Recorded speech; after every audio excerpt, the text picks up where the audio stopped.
Hola, soy Javier Eduardo, te saludo desde Caracas, Venezuela. La, la arquitectura es el testigo insobornable de la historia. Esta frase de Octavio Paz se ilustra cabalmente con instalaciones como la que se encuentra a mis espaldas y de la que tuve oportunidad de hablar en un video anterior. Pero por si no lo recuerdas, te diré que este cuartel San Carlos, construido siglo XVIII, fue donde se proclamó la independencia de Venezuela el 14 de julio de 1811. Pero es necesario conocer el camino transitado para que se llegara a la declaración de la independencia que tuvo lugar el 5 de julio de 1811. Me estoy refiriendo a los sucesos del 19 de abril. Si quieres saber exactamente qué fue lo que sucedió ese día y por qué se le conoce como el grito de independencia, quédate hasta el final. Para tener una mejor comprensión de los sucesos del 19 de abril de 1810, es necesario hacer un ejercicio de retrospectiva.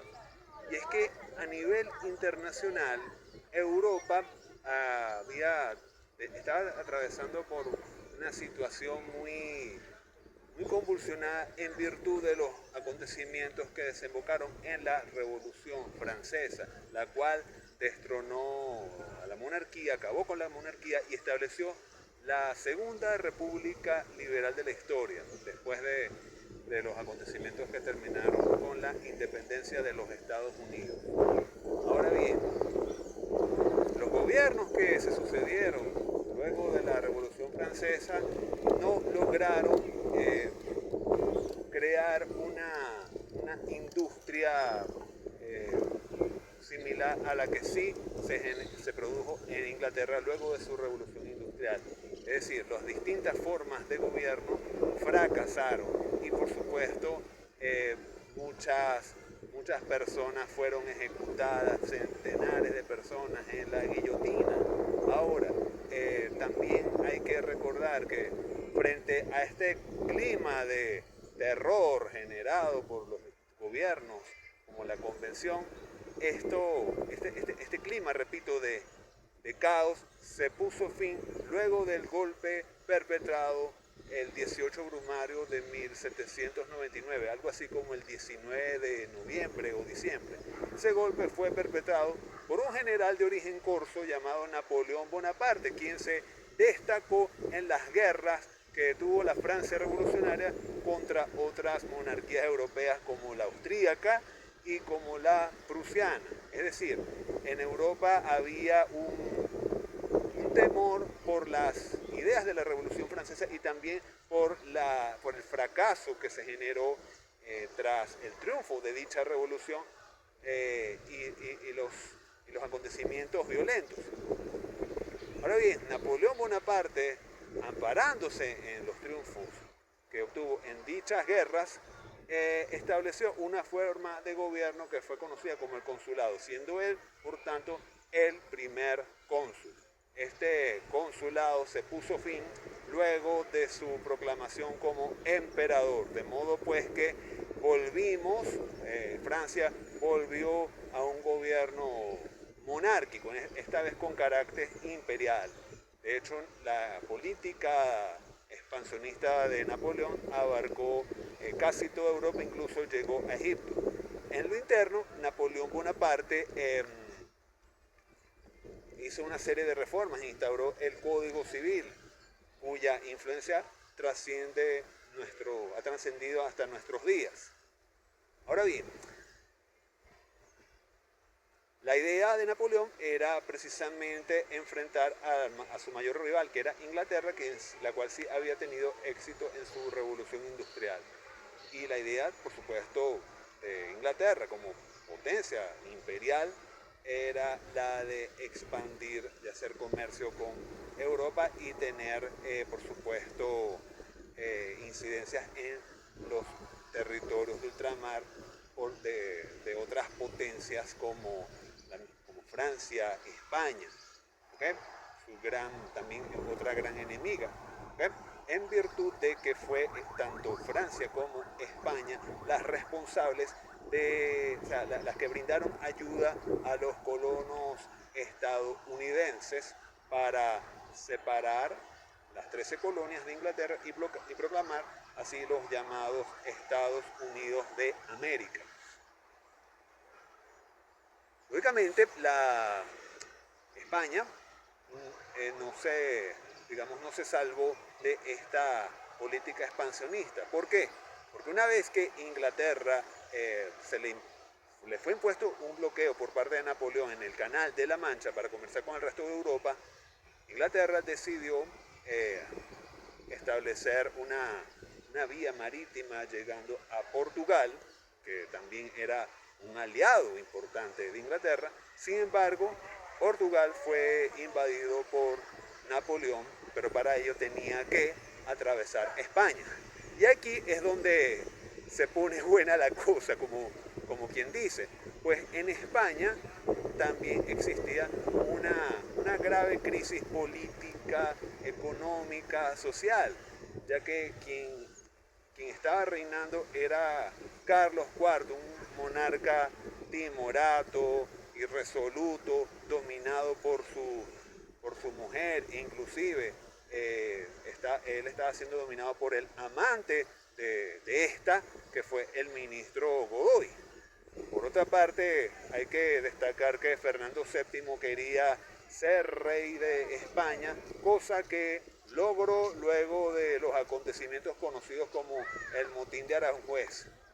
Consciente de esta situación, Napoleón decidió invadir a España y obligar tanto a Carlos IV como a Fernando VII a abdicar a su favor para luego colocar a su hermano José Bonaparte como rey de España. Obviamente los españoles lucharon contra los invasores de manera muy, muy valiente, muy tenaz, y por su parte Fernando VII, quien se hallaba prisionero en la ciudad francesa de Valenciennes, demostró un servilismo proverbial, inclusive escribió cartas a Napoleón pidiendo que lo adoptara como su hijo. Sí, lo hizo. Y en vez de celebrar los triunfos de su pueblo, celebraba los triunfos del invasor. Insólito, ¿no? Ahora bien, ¿qué fue lo que pasó?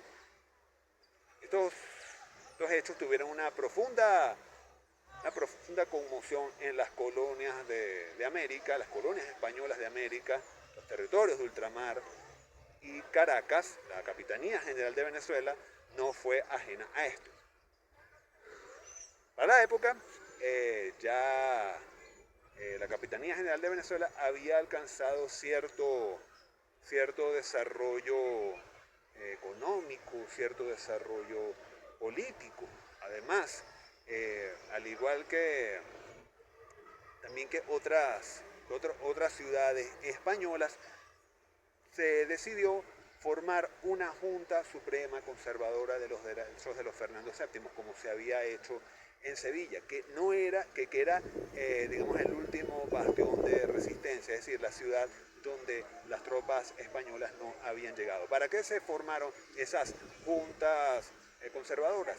Para darle legitimidad a Fernando VII, ya que obviamente los españoles no reconocían a José Bonaparte. Ahora bien, ¿qué hizo José Bonaparte?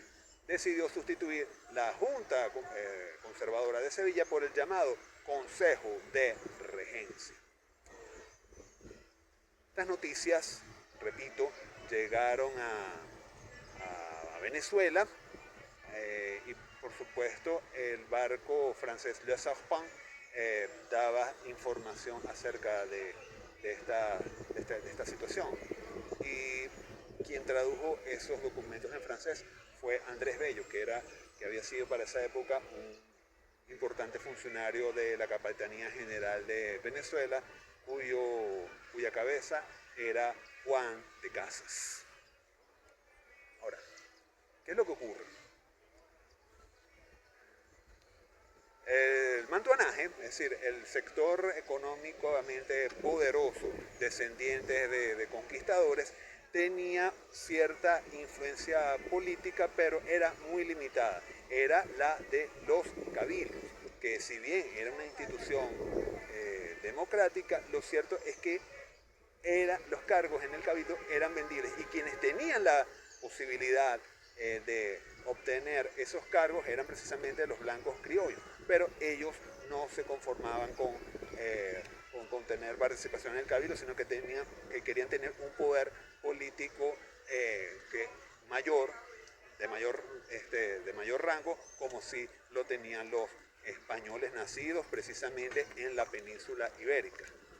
Por supuesto, también existían para la época prejuicios de casta, como los llamó Vallenilla Lanz. La sociedad colonial es una sociedad piramidal cuya base estaba conformada por negros, mestizos, indios, mulatos.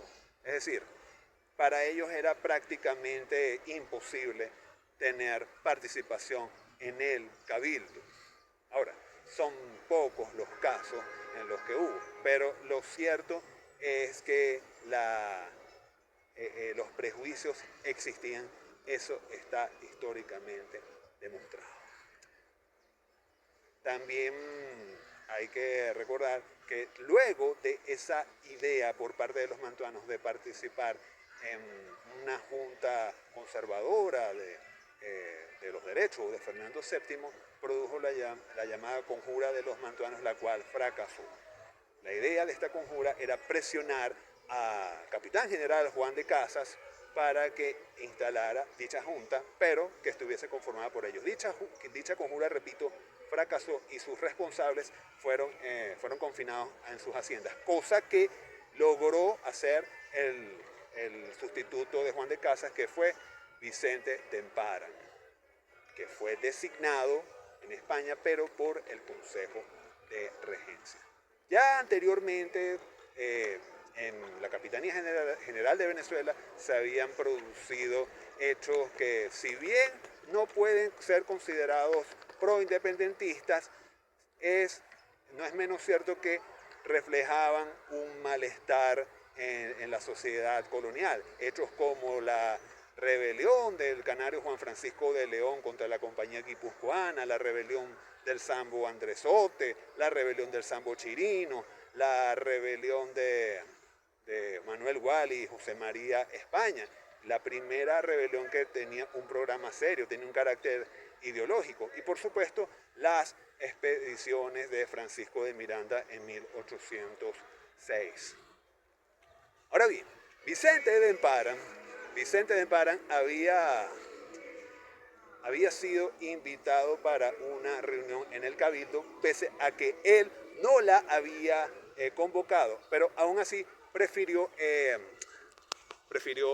aceptarla y explicar qué era lo que estaba pasando en España.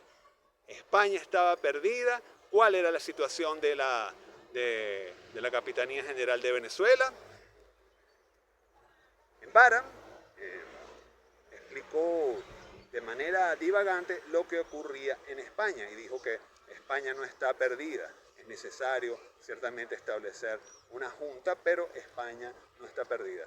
Dicho esto, Emparan decidió poner fin a la reunión en el Cabildo de manera abrupta, alegando que tenía que asistir a la Catedral de Caracas para los actos de Semana Santa. Fue en ese momento cuando Emparan, estando ya en las puertas de la catedral, fue atajado con mano insolente, como se decía para la época, por Francisco de Salias, quien lo exhortó a volver a Cabildo. Lógicamente, Emparan a esta situación, él obviamente se incomodó, pero los soldados que estaban apostados no hicieron nada para repeler el acto de insolencia, entre comillas, que hizo Francisco Salias. De modo que, ante la muchedumbre y ante la negativa por parte de los soldados de proteger a Emparan ante tal insolencia, lo pensó mejor y decidió volver a Cabildo. Allí, una vez dentro del Cabildo, lo que se formó fue lo que llamaríamos nosotros hoy en día, se formó un gallinero, porque por otro lado, muchos querían que fuera, algunos querían que fuera en Paran el que encabezara esa junta. Por otro lado estaban los mantuanos, pero por otro lado estaban también representantes del pueblo, así como José Félix Rivas. Ahora, en Paran, al ver que no podía estar, no se ponía de acuerdo con los distintos grupos, decidió salir al balcón y que decidiese el pueblo.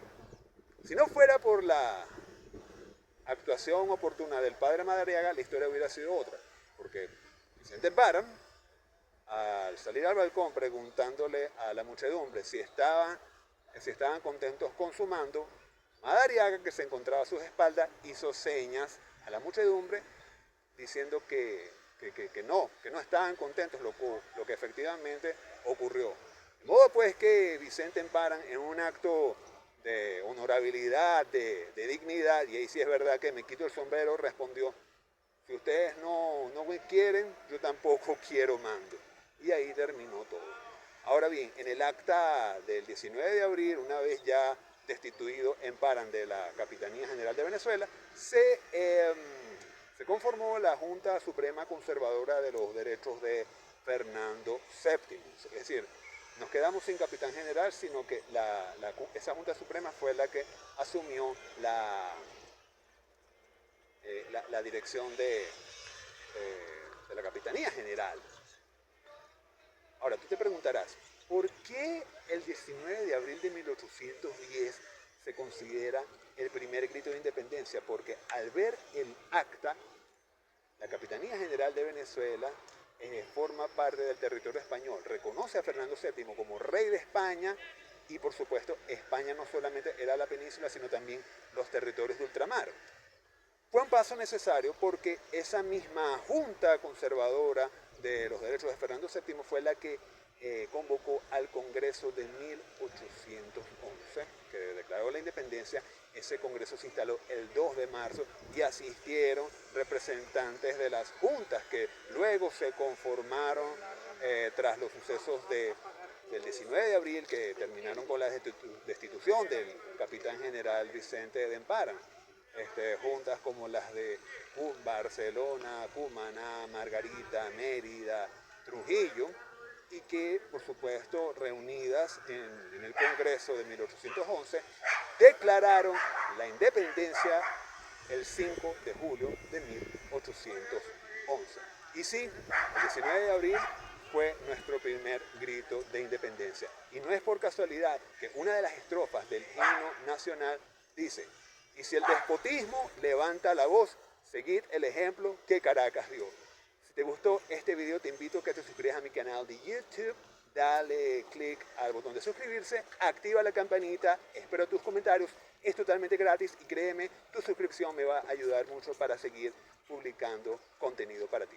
Hasta luego.